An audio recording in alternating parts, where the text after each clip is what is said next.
Hey, what's going on, guys? 118 Set Shadow here. So, for today, we've got yet another deck profile to go over, and this time it's going to be around Havencraft for Shadowverse Evolve, the Holy Church.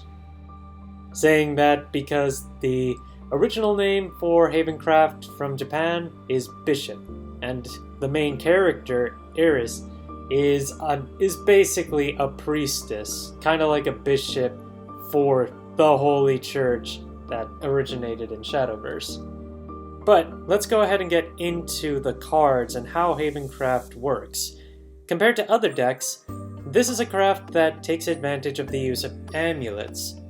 Amulets have varying types of abilities, mostly using their effects when they get put into the cemetery, and unlike the original Shadowverse, you have to instigate that yourself. And then, when it comes to amulets in this deck, because Haven is typical to use with amulets, you have some searchability for them in the Prison Priestess that you just saw. And then, Haven has a lot of different options for board control. And it's also the main craft in existence that allows the use of banishing as opposed to just outright destroying, which is critical when it comes to dealing with things like last words, because it will make it so that last words doesn't work, but then it also has just big board clear cards as you saw, including its own full board wipe, which is pretty exclusive to it. And on top of that, it makes use of tokens for some of the amulets, where the amulets will break themselves and then summon out items like this to be able to rush down your opponent while also keeping control of the game. So let's take a look at the deck list that I've constructed here. As we take a look at this, it's a 40 card main deck and a 10 card Evo deck. So the Evo deck is completely maxed out and the main deck is the minimum that it can be. Taking a look at the options we've got, let's take a look. Starting from low cost cards, we're starting with Hair of Illusions, which is 3 of and a 0 cost. This card is used for engage control and also has a really late game effect to banish the entire board. You have Bellringer Angel, which needs no introduction. 3 copies of that. You have 3 copies of Prison Priestess, where it can evolve, and we will go over the Evo a little later. That's a 3 of. Then you also have 3 copies of Pinion Prayer, which is a 1 cost amulet that allows you to summon Holy Falcons. You have Sacred Plea, which is also a 3 of. This is your draw engine. It can draw you 1 card for free or 2 cards for 2. Then we start getting into some 2 costs, which is actually the only 2 costs in the deck, Blackened Scripture. 2 copies of this one. It's a great control card that banishes cards that have 3 or less defense. Then you have Guardian Nun as your first 3 cost. It gets defense, and then it can evolve. We will talk about the evolve as we go, and it's also a ward. Priest of the College, also an evolve-based card. We will go over that in a bit. Also 3 of in the deck. You have Joan d'Arc, which has the ability to deal 2 damage to all of your opponent's followers on Fanfare, and it can also evolve as well. 3 copies of that. You have Akel's Light, which is a 1 of in the deck. It's a 4 cost that banishes any follower on your opponent's board and then gives you 2 life back. Then you have Execution, which I think we've discussed before, but just to reiterate, it destroys any card on the field, and I should also note that both the Light and Execution are quicks. So is Blackened Scripture, I did forget to mention that. You also have another 4 cost, an amulet, Dual Flames. On Fanfare, it can summon a Holy Tiger. Then you can break it for 2. You can break it for 2 to summon another Holy Tiger. Then you have a 1 of in the deck, Moon Al Mirage. This card is a Storm Follower. It also has a Follower Strike, where if it attacks a follower, it gets 2 attack points. And at the end of your turn, it gets 2 defense points. So it starts as a 4-5, it can become a 6-7 if you attack into a follower, and that opposing follower had no defense, but we're going to talk a bit more about that later. Themis Decree, which is the full board wipe in this deck. There are 2 copies of this one, it's a 5 cost. No further explanation needed on that.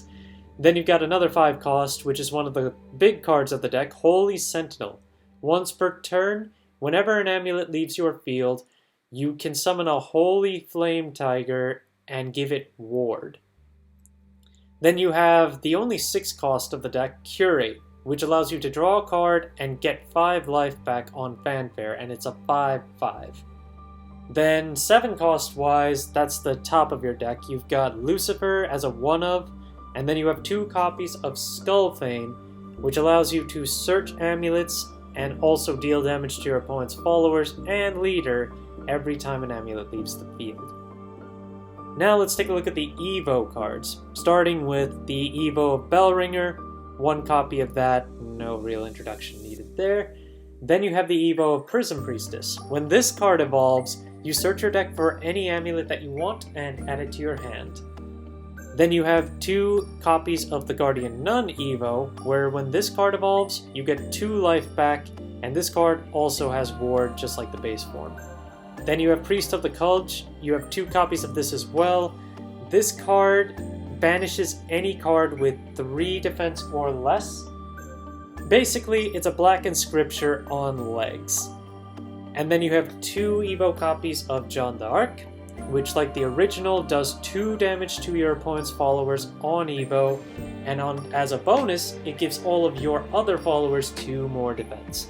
And the final Evo in this deck is Lucifer, which I don't think needs any introduction, but just to reiterate, this card has Bane, and at the end of each of your turns, it does 4 damage to all enemy leaders. So, having gone through that, effectively the way I built the deck was to avoid the top-heavy nature of what I anticipate most Haven decks to be, because if you recall me saying how a lot of these cards are 2-ofs, especially on the top end, Skullfane is a 2-of, Holy Sentinel is a 2-of, Themis Decree is a 2-of, and even Axel's Light is a 1-of. The reason for that was because I don't want to play too many high-cost cards in this deck for a few reasons. They can't be played as readily in the early game, so they're pretty dead early game, and for stuff like Holy Sentinel, they are not very good top decks. But that's just my take on it, and ultimately, when it comes to some other low-cost cards that you can play into the deck, they're really good for control and healing. Havencraft in general just does not have a streamlined win condition, no particular card that you need to pick up, so you have a lot of room to play whatever you like that you think will drop your opponent's life to 0 any way you like. And that's effectively how I play the deck, and I'm going to show you just how I play it. The way that Havencraft works is utilizing amulets and banish-based abilities and healing on top of that for being able to control the opponent throughout the game, keeping yourself alive in the face of damage, and eventually build up to deal 20 damage to your opponent through a variety of different plays or concepts that you can implement during the game. There's no real specific win condition or specific card that will win you the game, unlike a few other decks. So with Havencraft, you really have to work with what you have and also understand just how your opponent is going to play against you. And if you can figure those things out, this deck will reward you pretty well. When you think about how it's built, it has a number of different wards available to keep yourself protected over the course of the game. It has various amulets, of course these aren't the only ones, that allow you to perform various different effects between draw, between control, between summoning more units over the course of the game. And then of course, you have control-based cards that allow you to control your opponent's board, take away pesky followers that might be a problem. And then you have Prism Priestess, who is your amulet searcher. She will allow you to get any amulet out of the deck, and while players might be tempted to go straight for the Holy Sentinel every time because they may not have it, avoid that. Think about the situation in which you're in and pick the amulet that works best. You don't need to see the Holy Sentinel to win the game. That I can tell you for sure. This deck may play well with Holy Sentinel, in fact it plays really well with it, but it can still play without it as well. And of course, you have key cards that will apply themselves in certain situations. Skullbane is a really good card to play in this deck for the sake of playing a bunch of amulets that will enable a lot of damage to go off with this card, and then of course this card can search amulets too. And then for me, I have the one tech of Moon Almirage to deal a sudden 4 damage to your opponent in the event that they let their guard down, or I just can't close out the game because they're consistently clearing attacking followers, and they're just a few points away from losing, and if I pull the Almirage, I just hit them for 4 immediately and win the game. So that's effectively how that goes. With this deck, as I said, it's not very linear, and you have to figure out how you're going to combine your different techs, your different options, in order to win the game in the end. Holy Sentinel is considered one of the strongest cards you can play right now for Havencraft. This card, once per turn, allows you to summon a Holy Tiger with Ward if an amulet on your board leaves the field. So, the simple way of utilizing it is when it's on the board, choose an amulet on your board that can crack itself, or basically destroy itself. Then you'll get the ability of the amulet. In the case of Pinion Prayer, it'll summon a Holy Falcon. Then with the Holy Sentinel, you get a Holy Tiger. And the Holy Tiger has Rush and is a 4/4. And because of the Holy Sentinel, it will also get Ward. So basically, it has the ability to take out opponents' units while also getting into the Ward state. For reference, the Holy Falcon is a Storm follower. It's a 2/2, so you can immediately swing into your opponent for 2 damage with this card. This is definitely one of the ping damage cards that you're going to be using throughout the game, while this, along with the Holy Sentinel, will be used quite a bit. Ultimately, you do want to see this more often than not, but I only played 2 copies of it, simply because it's a top-heavy card and is difficult to play safely. Of course, I'm not as concerned about playing it as a 2-of, because cards like Prism Priestess exist. Prism Priestess can search any amulet as long as you evolve it, and then when you go to evolve it, you can pick the Holy Sentinel out of your deck for later play. I only played 2 copies of the Sentinel. My understanding is that most players will play 3, but again, as I explained before, that makes the deck too top heavy, and I wanted to fit more room for smaller cards to be able to have a better curve as the game goes along. Just like with the Holy Sentinel, you also have Skullbane. Skullbane has the ability to take an amulet from the top 4 of your deck and immediately put it into play. So you would look at the top 4, we can see that we've got Hair of Illusions and Sacred Plea. We can pick one of them, and the remaining cards will go to the cemetery. So you do have to be careful that if you are running out of cards in your deck, that Skullbane might end up decking you out. But so far I haven't encountered that sort of a situation, so it's highly unlikely that you will actually see it. But the main thing about Skullbane is its second ability, which is every time an amulet leaves the field, you deal 2 damage to all enemy followers and all enemy leaders. So, just like with Holy Sentinel, all you have to do is choose one of your amulets that you can destroy it, and then Skullbane will immediately go off while you also get the ability of the amulet that you broke, which in the case of Sacred Plea can be a draw 2 or draw 1, but with Skullbane being a 7 cost, unless you're already at 9 play points, it's highly unlikely you're going to get to draw 2 with Sacred Plea. But that's what I mean by being a more top-heavy deck, is that Havencraft needs a lot of play points to maximize their plays. Because if you're playing the Skullbane in the one turn, you won't be able to use play points for any of your amulets if you want to break stuff. Your Sacred Plea and Hair of Illusions are costless when it comes to destroying them, So if you have enough of these on the board with your Skullfane, you can deal a lot of damage right off the bat while clearing your opponent's board in most cases. So ultimately, this card is still a really good option to play into the deck, and I would not play it right now. We'll see what happens as the game goes along, but ultimately, it is also a 6/6, so if it survives a turn, it's also dealing a lot of damage on its own. I haven't seen too many different Haven-based builds that are out there, and based off of results that I've seen from Set 1 meta, there aren't as many Havens that get played, so maybe I'm wrong, but I consider these to be specific techs that I play in my deck.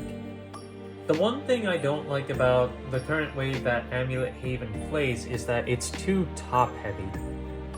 And what I mean by that is that most of the cards that are played in the deck have skills that... or sorry, not skills, but they are cost-heavy. For instance, if we look at Holy Sentinel, while this card is strong, it's a 5 cost, and technically, you lose a turn by playing it. If you don't have amulets set up to work with the Holy Sentinel immediately, then you're using up 5 points for a turn in which you can't really do anything, giving your opponent some breathing room to either get in a board or get in some additional damage. When you consider other tech cards like Skullfane, or I should say not really tech as much, but key cards that really help with the deck, they are also incredibly cost heavy. And then because of the heavy cost of cards like that, and the need to work in tandem with your amulets, you need more than just the points that are given there. 5 points for Sentinel or 7 points for Skullfane. Unless, of course, you have your March Hare or your Sacred Plea, which you can break for free to trigger their skills. But in any case, the main thing is that I opted to play a few more copies of lower cost cards that have good utility against different matchups. And I'd say the biggest one is Black Inscripture.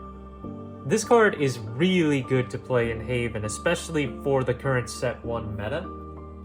When you consider that the top contending decks right now all have cards that can be eliminated by this card, and it can put on the hurt in the case of dealing with last words based skills.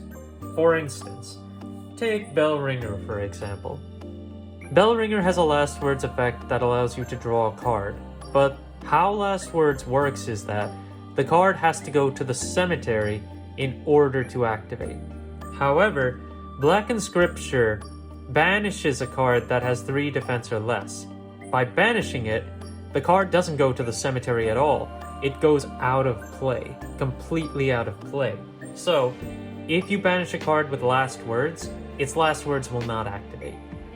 This is really good against Bellringer to deny your opponent an extra draw, and against Dragoncraft, it has an added bonus when dealing with Aelia.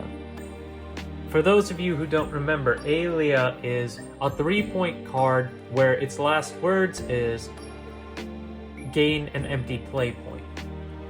And so it also has a sail. So if you play something on the board that can be attacked, normally your opponent will just ram into it with their Aelia and get another play point to push them closer to overflow. But if you banish it with Black Inscripture, it slows the opponent's ramp down. Slowing the ramp down can be crucial to keep your opponent from getting to overflow too quickly. In addition, keeping the ramp down also limits their plays because they can't play as many high-cost followers faster. Ultimately, this is a really good card to play for Haven right now, and I would definitely put this in your deck if you're trying to play Haven. Guardian Nun is a particular tech that I want against rush-based builds. This card is both a ward, which wards are pretty critical in Shadowverse Evolve, and then on top of that, its Evo version, if we take a look at that, has the ability to get you life back while also retaining ward. On top of that, this card gets another defense if you have an amulet on the board when you play it. So, if you have your Sacred Plea already on the board, for instance, Guardian Nun will get another point of defense when you play it. And then of course, evoing it increases its defense by another 1, and it retains the extra defense bonus it got while healing you 2. So it'll be 5 defense along with 4 attack and as a ward. I found it useful in certain situations, and of course it has kept the game going longer against certain rush decks. It's not I wouldn't say it is the end-all be-all, so experiment with that as much as you like. And the final tech that I play, it's just a one-of in the deck, is Moon Al Mirage. I talked about this a little bit earlier, but effectively this card is a storm follower, so as soon as it hits the board, it can immediately hit your opponent's face for 4. Next, it also has a follower's strike, which increases its power by 2, meaning that you do have to attack into a follower to get it. If you're fortunate and your opponent has a bell ringer on the board, you can just swing into the bell ringer, not take any damage, increase this attack by 2, and then its final skill will take off, giving this another 2 defense for the next turn. So if you think you're in a safe position where this card just can't be defeated with 7 defense, then you could play this against something like a bell ringer, and then it'll be a 6-7 for the next turn. But ultimately, this card is good for just surprising the opponent with an immediate 4 damage that could end the game right there, or just get in a bit of damage to get you towards the 20 that you need to win with. I've had one situation in which I've ended the game with this card, in the tournament in which I won with this deck, simply because my opponent finally ran out of wards by the end of the game, and I was dealing him enough damage, but he was controlling my board well enough to the point that I could not get in a single swing, and I also lost my Skullfane to other tech cards. So I held this card as long as I could, pinging for bits and bits of damage, and when he finally could not play a ward, this card just ends the game right there. So that's a description of the techs that I play in this deck. And of course, as I said, you really have to understand your opponent's play and what they're going to do, and figure out exactly how you want to play the game going with this deck. Why don't we take a look at an opening hand? See what we can get with what we've got here. So, you do have to consider who your opponent is, and because you're going to be taking on a lot of aggro-based decks, or potential big control decks like Dragoncraft, you do have to consider just what you're really going to need for the early game. It's good that we already have a Blackened Scripture here, as that will deal with almost anything that comes up early game as well. So honestly, with what we've got so far, I think this is a good hand to start with. If we go first, that'll be the Pinion Prayer to start off. That's your 1 play point for the turn, so you don't have anything else. If we're fighting against something like Sword, they may end up playing something like the Assassin. If we go to second turn, we could play the Blackened Scripture here to deal with the Assassin, but I anticipate that there might be a bigger card coming along, so in this situation I might just pass.